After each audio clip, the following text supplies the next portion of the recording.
मेरे दोस्तों, इंसान को अल्लाह तबारक व तआला ने कुछ चीज़ों की फितरत अता की है। वो कहीं अपने आप को तकलीफ़ में महसूस करता है तो कहीं अपने आप को आसानी में महसूस करता है। बड़ा पढ़ा लिखा, समझदार, मालदार, वज़ादार आदमी होना, लेकिन उसके कपड़े मैले कुचैले हों तो ना वो कहीं जाने में आसानी महसूस करता है और ना किसी को घर बुलाने में आसानी महसूस करता है। एक मुफ्त का बोझ उसकी तबीयत पे होता है कि मेरे कपड़े ठीक नहीं, मुफ्त का बोझ। लेकिन बंदा बिल्कुल अनपढ़ हो, सादा हो, घर टूटा हुआ हो, लेकिन उसके कपड़े ठीक हों, उठना बैठना भी नहा के आया हो, इस्त्री वाले कपड़े पहने हो, तो कहीं बैठते हुए ज़रा हिचकिचाहट नहीं महसूस करता। आप खुद जब अपने वो कपड़े उतार लेते हैं ना, इनको मिट्टी लगी हुई थी, कहीं गर्द लग गई थी, तो खुद भी अपने आप को आसानी में महसूस करते हैं।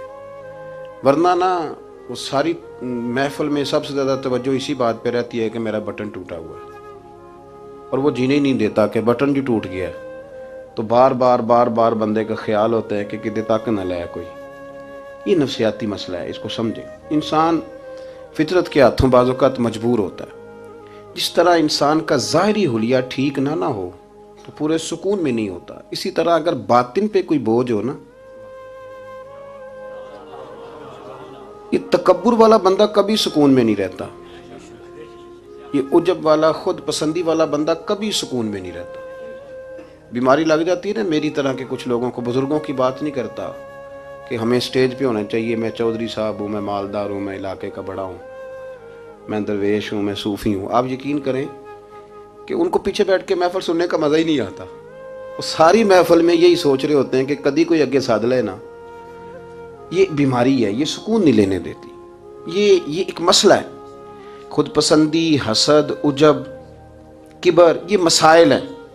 आप जो मर्जी कर लें, ये आपको सुकून नहीं लेने देंगे। किसी बंदे का ये ज़हन बन जाए ना कि मैं जाना जाऊँ, मैं पहचाना जाऊँ, तो आप यकीन करें कि वो मिन्नतें करता है कि यार कोई मेहरबानी करो, मेरा भी जिक्र करो कहीं। शेख सादी रहमतुल्लाह अलैह फरमाया करते थे कि लकड़ी को घिन इतनी तेजी से नहीं खाती जितनी बड़े लोगों को खुशामद तेजी से खा जाता है। इनका बस नहीं चलता, वरना दो बंदे रख लें 8-8 घंटे की ड्यूटी पे कि मेरी तारीफें किया करो, बस नहीं चलता। ये बातन के जो मैल कुचैल है ना, मेरे रसूल करीम का कमाल ये है कि हुजूर ने नजर करम से सारे ही दूर फरमा दिए। और महबूब के अपनों ने जब नबी पाक से दलील मांगी ना कि आप अल्लाह के नबी हैं, तो उसकी दलील क्या है, अपनों ने दलील मांगी। कुरैश ने, अपनों को मनवाना ज़रा मुश्किल होता है ना भाई, अल्लाह का कानून है, उसने चिराग के बिल्कुल नीचे अंधेरा बना दिया है, इसका कानून है, क्या किया जाए। नहीं मानते। अपनों को मनवाना, करीबियों को। उन्होंने जब, मेरे एक दोस्त ने मुझसे कहा कि एक नहीं समझ आई कि जब कोहे सवा पे हुजूर ने कहा था कि मैं अगर तुम्हें कहूँ कि इस तरफ दुश्मन खड़ा है तो सारे कह रहे थे हम आपकी बात मानेंगे, तो मैंने कहा वो सरकार को मानने की बात थी। यहाँ भी बहुत सारे लोग हैं, वो कहते हैं हजरत साहब आपकी इज्जत बड़ी करते हैं, पर चुप कर जाए, सियासत का नाम ना लेना। मेरी बात की समझ आ रही? आपकी इज्जत बड़ी करते हैं पर चुप कर जाए। आपने ये नहीं कहना कि सूद ना खाओ, बिल्कुल आपने ये नहीं कहना कि चौधरी साहब के बच्चे की शादी पे बैंड बाजा नहीं होने, क्योंकि हम तो इज्जत करते हैं। इज्जत करना और होता है और बात मानना, इनमें फ़र्क होता है ना जी। कुछ लोग हया करते हैं पर बात, लेकिन ज़्यादा खुशी उसी की होती है जो हया भी करे और बात भी माने।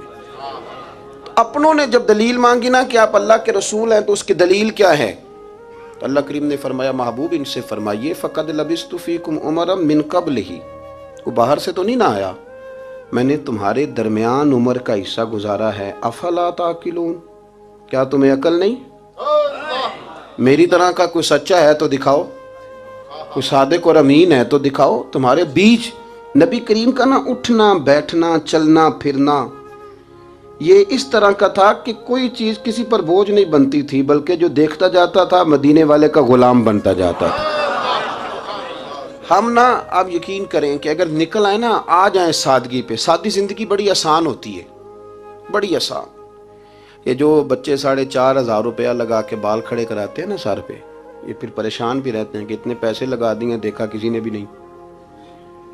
और जो बुजुर्ग अभी आया ना, उसने घास काटी है, भैंसों को चारा डाला है, कपड़े बस उसने जल्दी से पहन लिए, सही स्त्री, उसको कोई फिक्र नहीं, कोई देखे तब भी ठीक है, ना देखे तब। नबी पाक सल्लल्लाहु अलैहि वसल्लम ने इंसान को कहा कि अंदर का बोझ उतार दे वरना तेरे लिए जीना मुश्किल हो जाएगा। ये उतार दे अंदर के सारे बोझ, ये झूठ का बोझ, ये अदावत का बोझ, ये हसद का बोझ।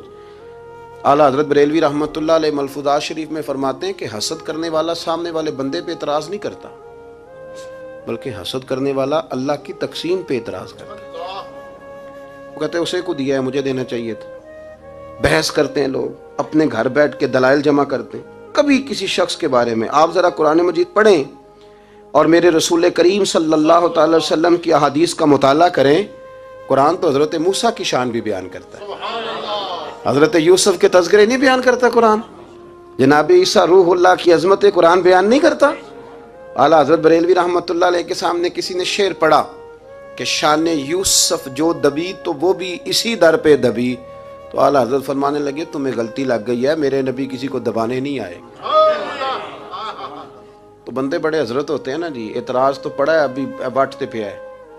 तो कहने लगा जी शेर पे एतराज करना आसान है पर शेर कहना मुश्किल है। तो फरमाने लगे चलो कह भी देते हैं। उसने कहा दी अब कहिए। तो फरमाने लगे शेर यूं कहो कि शान यूसुफ जो बड़ी वो भी इसी दर से बड़ी। शान यूसुफ जो बड़ी तो वो भी इसी। इज्जत देने से आप कोई कमजोर हो जाएंगे, कोई नुकसान हो जाएगा किसी को इज्जत देने से, क्या फर्क पड़ता। लेकिन आप यकीन करें कि वो इतनी मुसीबत बनी है इज्जत लेने की, प्रोटोकॉल लेने की, अपना आप मनवाने की, इतनी ज्यादा। बल्कि वो लोग जिनको बिल्कुल इस चक्कर में नहीं पड़ना चाहिए था, दरवेश लोग, वजीरों का भी इस्तकबाल हो रहा होता है और पीरों का भी इस्तकबाल हो रहा होता। कोई वजीर चढ़ जाए रोड पे तो रास्ता गरीब आदमी को फिर भी नहीं मिलता, तो कोई तगड़ा पीर चढ़ जाए तो फिर भी नहीं रास्ता मिलता। हालांकि ये दरवेश हैं, ये फकीर हैं, ये फकर का दर्स देते हैं, लेकिन चाव ही बड़ा है। मेरे रसूल करीम सल्लल्लाहु अलैहि वसल्लम ने सादा और समझ वाला और ऐन तबीयत के मुताबिक जिसमें किसी बंदे को कोई मुश्किल ना हो।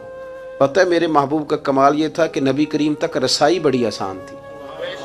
हर बंदा बड़ी आसानी से पहुंच जाता, बड़ी आसानी से। बुखारी में भी हदीस है, लेकिन कादी अजाज रहमतुल्लाह तआला अलैह ने बड़े प्यार से लिखी है और अनोखा रंग उनकी तहरीर में अच्छा लगता है। हज़रत अनस बिन मालिक रदी अल्लाह तआला अन्हु फरमाते हैं कि मुल्क के शाम का एक शख्स हुजूर की बारगाह में हाजिर हुआ अपने बादशाह का कोई पैगाम लेके। गरीब आदमी ना वैसे ही तबन ही थोड़ा सा मायूस होता है, डर रहा होता है, वो सहमा हुआ होता है।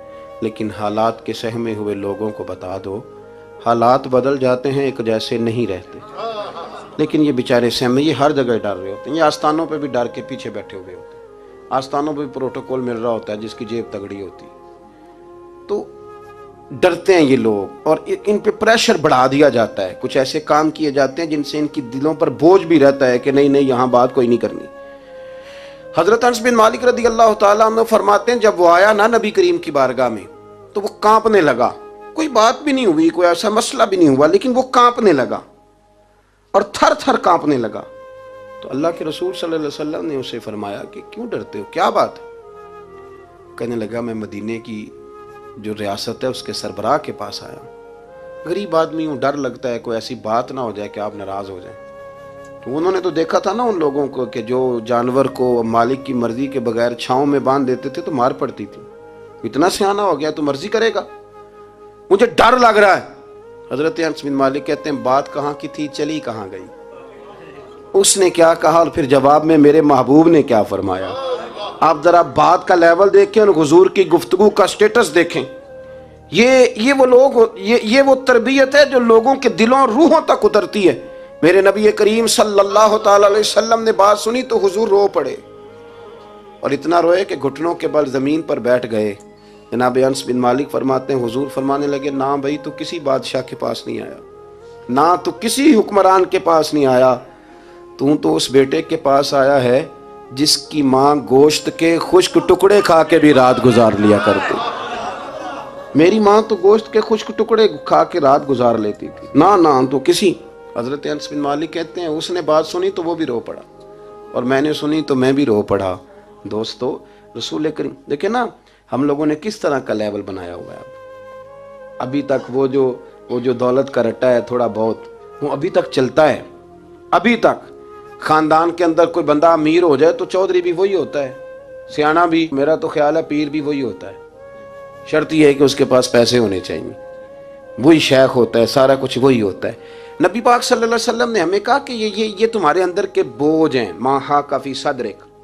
गुनाह जो होता है ये खटकता है सीने में, ये बंदे को परेशान करता है, बंदा तकलीफ में होता है, किसी को पता ना चल जाए। हम लोगों ने आहिस्ता आहिस्ता करके ना एहसासात की दुनिया छोड़ दी है, हमारा मिजाज नहीं।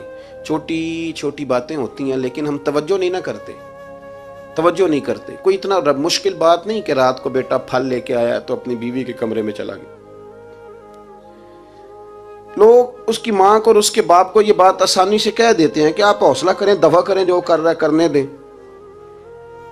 लेकिन जिस बंदे की कुल कमाई उसका पुत्र हो और भरी जवानी में जिसने कहा हो बीवी से कि चल मैं पुराने कपड़ों पे ईद गुजार लूंगा, तो नए कपड़े बच्चों के ले आ, जिसने 30 साल सऊदी अरब में, दुबई में, मस्कत में, परदेश में गुजारे हों पर वहां कंबल भी ना बदला हो कि चलो बच्चे मेरे पढ़ जाएं, उसकी कुल कमाई बाग तेरे दी कर कर राखी, सारी उम्र गुजारी, तो जदों ये बाग पकन ते आया ले गए और व्यापारी, तो वो फिर जाके तो 6 किलो रख के प्लेट में अपनी बीवी से कहता है जाबा जी को दे आ। ये कहना आसान है बाप को कि तू सब्र कर, हौसला कर, पर वो बाप जब पीछे पलट के देखता है तो कहता है दुनिया ने तो तुझे तोहफा दिया होगा, मैंने तो जवानी तुझे दे दी, खुशियां सारी तेरे नाम कर दी और तू मेरे साथ ये सलूक करने चला। एहसासात नहीं, उसको पता ही नहीं। रोज दोस्त को टेलीफोन करता है कि आज बाहर से खाना खाएं, कभी अब्बा जी को भी करना कि अब्बा जी आज मेरे बगैर रोटी ना खाना, मैं आऊंगा तो मिल के खाएंगे। कभी कह अम्मा को कि अम्मा मुझे बड़े बड़े रेस्टोरेंट में वो मज़ा नहीं आया, तो तेरे हाथ के चावलों की रोटी में मज़ा आया, आज पका ना।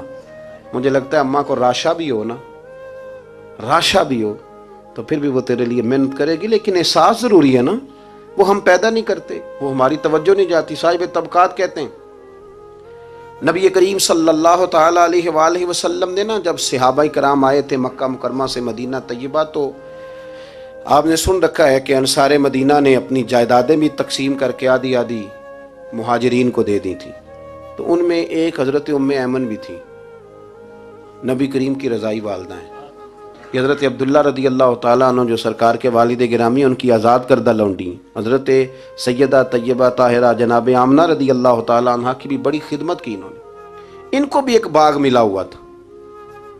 जब वो खैबर के इलाके फ़तह हो गए, यहूदियों से बहुत सारे इलाके ले लिए, तो अल्लाह के रसूल सल्लल्लाहु अलैहि वसल्लम ने फरमाया अब इस तरह करो कि ये जो तुमने जायदादें ली हुई हैं ना अंसार से, ये वापस कर दो और तुम्हें इसमें से दे देते हैं। और हुजूर अलैहिस्सलाम ने अंसार मदीना से भी कहा कि मैं उनको ये जायदादें दे के और तुम्हारी वापस कराने लगा हूँ। तो अंसार ने तो वहाँ भी बड़ा अनोखा जवाब दिया कि या रसूलल्लाह हमारी वाले भी रहने दें और वो वाले भी उनको दे दें।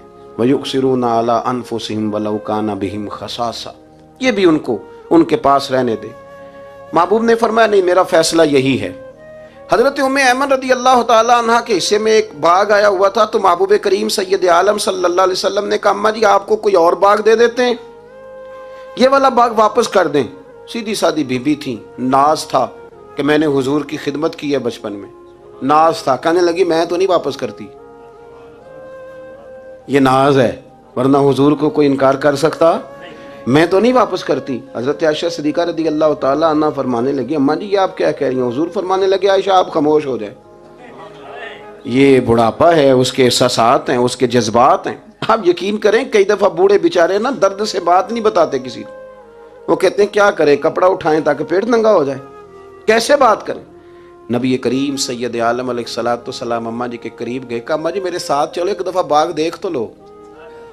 हुजूर साथ लेके गए, एक बाग दिखाया तो कहने लगी नहीं नहीं मैंने नहीं लेना, ये बोले मेरे वाला ठीक है। हुजूर ने फिर दूसरा दिखाया, कहने लगे ये भी नहीं मुझे पसंद। महबूब ने तीसरा दिखाया तो कहने लगी ये तो मेरे वाले बाग से भी प्यारा है, ये मैं ले लूँगी। जब वो मुस्कुराई तो हज़रत आयशा कहती है मैंने हुजूर की आंखों में आंसू देखे, फरमाया अल्हम्दुलिल्लाह इसका दिल ना राज़ी हो गया है। ये तरीका है मेरे अजीज़, थोड़े एहसासात तो पैदा करें, थोड़े अपने जज्बात। कितनी खुदगर्जी वाली ज़िंदगी है कि मुझे सिर्फ मेरा ही ख्याल है, और जो जहाँ बैठा है ना, पता है हम परेशान ज़्यादा क्यों हैं? मैं मौलवी हूँ तो मैं सारा दिन यही तकरीरें करता हूँ, लोग मौलवियों की इज़्ज़त नहीं करते, लोग मौलवियों की इज़्ज़त नहीं करते। तो मैं कहता हूँ छोड़ें ये रट्टा, इज़्ज़त मांगने की क्या ज़रूरत है? अब मिन्नत मांग के इज़्ज़त करानी है, छोड़ें, कोई ज़रूरी है? मैं इस तरह करता हूँ कि मैं इज़्ज़त करनी शुरू कर देता हूँ। मैं करता हूं ना 15-20 उलमा की इज्जत, चलो हम आपस में शुरू कर लेते हैं, तो खुद ब खुद बाकी भी मसला ठीक हो जाए। बूढ़े लोग हर वक्त शिकायत करते हैं इज्जत नहीं की जाती, इज्जत क्यों आप भीख मांगते हैं, क्या जरूरत? प्यार देना शुरू करें, रोज बरोज मुतालबा करना कि मेरी खिदमत करो, मेरे पीछे चलो, इससे तो दिक्कत पैदा होती, इंसान तकलीफ में रहता है। मेरे रसूल करीम अलैहिस्सलाम ख्याल रखते, छोटे छोटे बच्चों के जज्बात का भी ख्याल करते, बूढ़ों के जज्बात का भी ख्याल करते। नबी करीम सल्लल्लाहु अलैहि वसल्लम हर शख्स के बारे में ऐसा नजरिया रखते कि जिससे कौम को सुकून होता, दिलों के अंदर इत्मीनान पैदा होता। हजरत आयशा सिद्दीका रदी अल्लाह ताला अन्हा फरमाते हैं, एक दिन घर में तशरीफ फरमाते और तबीयत मुबारक में ना बड़ी, मैं देख रही थी कि बड़ा हशाश बशाश है सरकार का मिजाज, बड़ी खूबसूरती। आज गमे उम्मत में हुजूर उस तरह परेशान नहीं जैसे अक्सर होते हैं। आप फरमाती हैं बातें चल रही थी तो बैठे बैठे हुजूर फरमाने लगे कि आयशा मैं तुम्हें बताऊं तो मुझसे राजी कब होती हो और नाराज कब होती हो? कहते मैंने अर्ज की या रसूलल्लाह मैं और आपसे नाराज? फरमाया चल सुन तो लेना, सुन तो लेना, जरा बात सुनना, जरा सुन तो ले, सुनना। अर्ज की या रसूलल्लाह हुक्म फरमाए? फरमाया तुम कभी कभी कसम उठाती हो, जरा एहसास की शिद्दत देखी, लफ्जों और जुमलों का ख्याल रखना, सामने वाले उसे आसानी देना। नबी करीम सल्लल्लाहु, देखे ना, मैं नहीं परवाह करता जी, अब बीबियों की बातें कौन सुने, मैं नहीं परवाह करता जी फलाना तो अनपढ़ है, लेकिन जो हमें हुजूर ने ज़ौक दिया जीने का, जो तसल्ली दी हमें जिंदा रहने के लिए, जो हमें कहा कि ये चीज तुम्हें जवान करेगी, ठंडा रखेगी। नबी करीम सल्लल्लाहु ताला अलैहि वसल्लम फरमाने लगे, आयशा तुम ना कभी कभी कसम उठाती हो? कहा या रसूलल्लाह उठाती हूँ। फरमाया जब तुम थोड़ा बहुत नाराज होती हो ना कि किसी और ज़ौजा के पास वक्त ज़्यादा गुजर गया है, तो फिर तुम पता किस तरह कसम उठाती हो? तुम कहती हो मुझे इब्राहीम अलैहिस्सलाम के रब की कसम, और जब तुम राजी होती हो तो कहती हो मुझे मोहम्मद मुस्तफ़ा के रब की कसम। और मैं मुझे पता है, जनाब आयशा कहती है मैं रो पड़ी, मैंने कहा महबूबा बात बिल्कुल इसी तरह ही है, लेकिन कुर्बान जाऊं यहाँ तक ख्याल रखते हैं आप, हुजूर यहाँ तक एहसास आता है, यहाँ तक। फरमाया मुझे पता होता है कब तुम्हारा जज्बा क्या है और कब तुम्हारा रंग क्या है। दोस्तों ये चीज़ें जब निकल जाती हैं ना मिजाज से, फिर आसानी हो जाती है। लेकिन वो हमारा अपने आप को पसंद करना, अपनी तबीयत पे नाज करना, अपने आप को देखते रहना और अपनी तामीर में इतना गर्क होना कि बाकी सारी खूबसूरतियों से भूल ही जाना, सरफ नज़र ही कर लेना। थोड़ा थोड़ा प्यार बांटें। इतना ऊपर खड़े होकर नीचे देखोगे तो हर चीज़ छोटी नज़र आएगी, कभी कभी नीचे खड़े होकर भी ऊपर देखें, इंशाल्लाह बड़े बड़े कद वाले लोग दुनिया में मिलेंगे, बड़े बड़े कद वाले। बहुत सारे लोग मुझे कहते हैं नहीं कामिल पीर नहीं मिलता, मैं क्या नहीं मिलता, पैसे बंदे की जेब में ढेर सारे हों तो फिर कामिल पीर किमें मिले? और 2 MA वो कर जाए, चाहे सैपलियों में ही पास कर जाए, फिर कामिल पीर कैसे मिले? वो हो चौधरी साहब और उसको पीर मिल जाए। इन 3 बंदों को पीर मिलता, उसके लिए तो थोड़ा नीचे उतरना पड़ता है ना जी। पहले जो बर्तन भरा हुआ हो तो उसमें पीर साहब क्या डालेंगे? कोई खाली होगी तो शायद अंदर आएगी ना। अपनी जिंदगी में थोड़ा सा लेवल। हजरत ख्वाजा शमसुल आरिफीन सियालवी रहमतुल्लाह अलैह, ख्वाजा साहब गुजर रहे थे तो एक बच्चा ना, हमारे देहातों के बच्चे जो होते हैं ना, वो उनका अपना स्टाइल होता है और वो बड़े मस्त लोग होते हैं। असल मज़ा वही बच्चे उठाते हैं जो देहातों के, वो जो ज़िंदगी गुजारते हैं बड़ी शानदार होती है। मैं आपको तजर्बे की रोशनी में कह रहा हूँ, मैंने देहात भी खोल के देखे और शहर भी सारे देखे, इल्ला माशाअल्लाह ढेर सारे शहर मैंने देखे, और मैंने उसमें देखा है कि ज़्यादा सुखी यही बच्चे रहते हैं जो मिट्टी में भी कभी कभी दौड़ते हैं, हाँ, जो सुन लेते हैं थोड़ी बहुत। आप यकीन करें कि सारे गाँव के बूढ़े ही दादा होते थे और सारे ही चाचे होते थे और सारे ही, अब तो रट्टा बन गया, अब तो मसला ख़राब हो गया, अजीब सी उलझन लोगों ने पैदा कर दी। ख्वाजा साहब रहमतुल्लाह अलैह गुजर रहे थे तो एक बच्चा बेरी को रोड़े मार रहा था, तो रोड़े सारे जमा कर लिए और मारता जा रहा है, मारता जा रहा है। और ये बच्चे गाँव के जब ये फायरिंग करते हैं ना बेरी पे, तो ये रोड़े पहले जमा कर लेते हैं ताकि फिर बेदरेग बगैर रुकने के अपना काम करते रहें। तो मार रहा था तो हज़रत शमसुल आरिफीन रहमतुल्लाह ताला अलैह आप भी गुजरे, मुरीदीन साथ थे, तो 1-2 रोड़ा ना हज़रत को भी लग गया। तो फरमाने लगा पुत्र ज़रा ख्याल करना, मैं बूढ़ा आदमी हूँ, इस उम्र में तो ज़ख्म भी ठीक नहीं होते।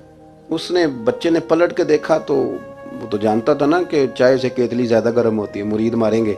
उसने दौड़ लगा दी, भागा और सरपट दौड़ा, और जब वो तेजी के साथ दौड़ा ना, तेजी के साथ, अल्लाह अकबर, तो ख्वाजा साहब ने भी मुरीदों से कहा इसको पकड़ के लाओ। पकड़ के लाए तो ख्वाजा साहब फरमाने लगे दौड़ते क्यों? कहने लगा जी दो हरफी बात है, आप मारेंगे, आपके मुरीद मारेंगे, रोड़ा जो लग गया।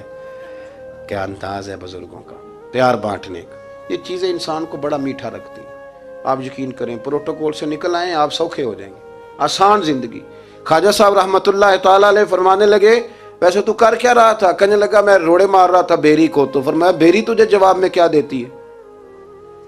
कहने लगा जी वो तो फल देती है। तो आप फरमाने लगे तू शमसुल आरिफीन को बेरी से भी क्या गुजरा समझता है? आप उतर मेरे सीने से लग, और जो फल मैं तुझे दूंगा ना पहले कभी ना किसी ने दिया होगा। थोड़ा लेवल तो नहीं देखे ना। हमारे बच्चे बड़ी आसानी से कह देते हैं मेरे गांव के लोग जाहिल हैं जी सारे। तो मैं कहता हूं जाहिल को जाहिल कह के जान छुड़ाना तो आसान काम है, ये तो आसान काम है, पर जाहिल को पकड़ के आलिम बना देना ये मदीने वाले रसूल का तरीका है।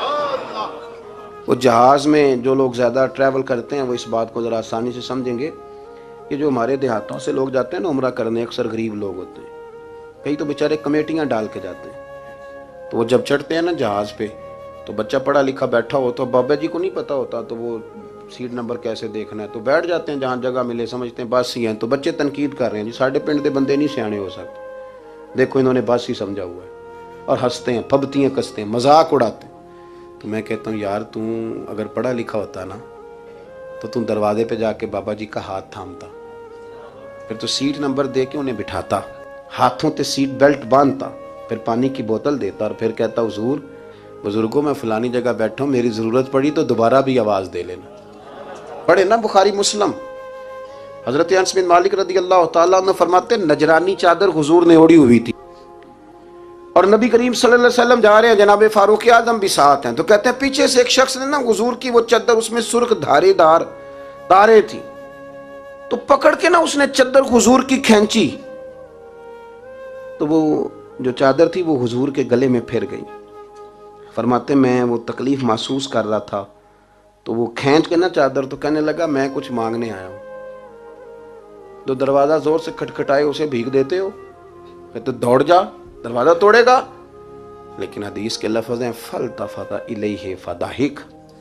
हज़रत अनस बिन मालिक कहते हैं जब मुस्तफ़ा करीम ने उसकी तरफ देखा तो हुजूर ने मुस्कुराना शुरू कर दिया। यहाँ मुस्कुराना कमाल है। आला हज़रत बरेलवी कहते हैं जिसके गुच्छे से लच्छे जड़े नूर के उन सितारों की नुज़हत पे लाखों सलाम, और जिसकी तस्की से रोते हुए हंस पड़े उस तबस्सुम की आदत पे लाखों सलाम। हुजूर ने तवज्जो की तो मुस्कुराए।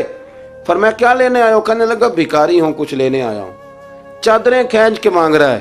तो नबी करीम अलैहिस्सलाम ने दिया कितना? मेरे करीम से गर कतरा किसी ने मांगा दरिया बहा दिए हैं, दुर बे बहा दिए हैं। नबी करीम ने फरमाया ये दो पहाड़ियों के दरमियान जितनी बकरियां खड़ी हैं सारी इसे दे दो। दो पहाड़ियों के दरमियान जितनी बकरियां खड़ी हैं सारी इसे। वो आया था तो उसे अदब अदाब भी नहीं आते थे, मांगने का तरीका भी नहीं आता था, लेकिन गांव गया तो जाके दीन का मुबल्लिग बन गया। क्या तबलीग करता है? कहता हो लोगों गुर्बतों से परेशान लोगों आओ मेरे साथ, मैं तुम्हें मदीने ले चलूं। मेरे रसूल इतना देते हैं कि गुर्बत का डर भी निकल जाता है। जब तबीयत के अंदर इंसान के एक मिजाज बन जाए ना, आप यकीन करें ये बड़े ठंडे लोग, मस्त लोग, परवाह कोई नहीं। वरना बहुत सारे ऐसे लोग हैं बेचारे ज़िंदगी में जो दूसरों को सीधा करते करते ना खुद बड़े टेढ़े हो गए, हालात ख़राब हो गए। इमाम अहमद बिन हंबल वो रवायत लाए हैं, जब एक शख्स ने आकर हज़रत उमर से कहा था मैं तकरीर करना चाहता हूँ, तो फरमाया तू ना करना। उसने कहा हुजूर मैं पढ़ा लिखा हूँ क्यों ना करूँ? फरमाया जब तू मिंबर पे बैठ के वाज करेगा तो बहुत सारे लोगों को गुनहगार भी तो समझेगा ना, तो तेरा अपना क्या बनेगा ये भी तो बता ना, या फिर तेरे अंदर के लेवल का क्या बनेगा। अपने आप को ना इन कबाहतों से, अगर आपके कपड़े ठीक नहीं, आप सुकून में नहीं है, तो आपके अंदर मैल हो तकब्बुर की, हसद की, गीबत की, चुगली की, और सबसे बड़ी बदगुमानी की, बुरा सोचने की, फिर आप कहें कि मैं सुकून। आप यकीन करें हमारा कोई मुखलिस दोस्त इसलिए नहीं होता कि हम किसी को मुखलिस समझते ही नहीं। हमारे ज़माने में सच्चा इसलिए कोई नहीं कि हम किसी को सच्चा समझते नहीं। हमें बुजुर्ग इसलिए नहीं मिलते कि हम किसी को बुजुर्ग नाराज ना होना। मेरी बात पे गौर करना। हमारे यहाँ इसलिए कोई हमारा हमदर्द नहीं कि हम किसी को हमदर्द, हमारे बंदे को तो दुकानदार कह रहे हैं, हर बंदे को तो झूठा कह रहे हैं, हर बंदे को तो धोखेबाज कह रहे हैं, हर शख्स तो हमारी नजर में जाहिल है, हर आलिम तो माज़अल्लाह हमारी नज़र में बेअमल है, तो जब इस कदर ज़्यादा हमारा ज़हन बुरा हो जाएगा, या अय्युहल्लज़ीना आमनू इज्तनिबू कसीरम मिनज़्ज़न्नि इन्न बअदज़्ज़न्नि इस्म, इतना बुरा सोचेंगे तो फिर तो हुजूर ने फरमाया नहीं कि अल्लाह तुम्हारे गुमान के करीब है, इस तरह का गुमान करते हो रब भी वैसा ही बन जाता है। तो अपनी सोचों को सुथरा करें, अपनी तबीयत में नरमी लाएं। आप अच्छे बंदे ढूंढने मिलेंगे तो रब आपको ढेरों बंदे अता करेगा। अपने आप को कमज़ोर ना करें, कभी छोटा ना करें, छोड़ें। अपनी निजी मजलिसें भी पाक करें, साफ़ सुथरी करें और ख़ूबसूरत करें, और अपनी जो खलवतें जलवतें उनमें मेहनत करें। अपने से दूसरों को अफजल जानना सीखें, लोगों का इकराम करना सीखें, आदाब सीखें और लोगों के बारे में अच्छी गुफ्तगू करनी सीखें। आप यकीन करें, ये काम आप किसी के लिए करके देखें, अल्लाह आपको सुकून अता करेगा। आला हज़रत बरेलवी रहमतुल्लाह अलैह से किसी ने कहा था, हज़रत जी मेरा दिल बड़ा बेसुकून रहता है, तो कोई वजीफ़ा दें। तो उसका ख्याल था कुछ पढ़ने को बताएंगे। तो फाज़िल बरेलवी रहमतुल्लाह अलैह फरमाने लगे, इस तरह कर, किसी बंदे के साथ नेकी कर, पर उसे पता ना हो मेरे साथ कौन कर रहा है, उसे खबर है। फरमाया इस तरह की नेकी कर, फिर रब तेरे दिल को करार अता करेगा। वो जो दिखा के मस्जिद में पैसे दिए जाते हैं वो नाम तो हो जाता है पर सुकून ले जाता है वो, लेकिन जो छुपा के नेकी होती है वो ज़रा मज़ा कर जाती है। उठ फरीदा सुत्या, झाड़ू दे मसीत, तू सुत्तें ते रब जागदा, तेरी डाडे नाल प्रीत। उठ फरीदा सुत्या ते खलकत वेखन जा, मते कोई मिल जाई बख्शिया ते तू भी बख्शिया जा।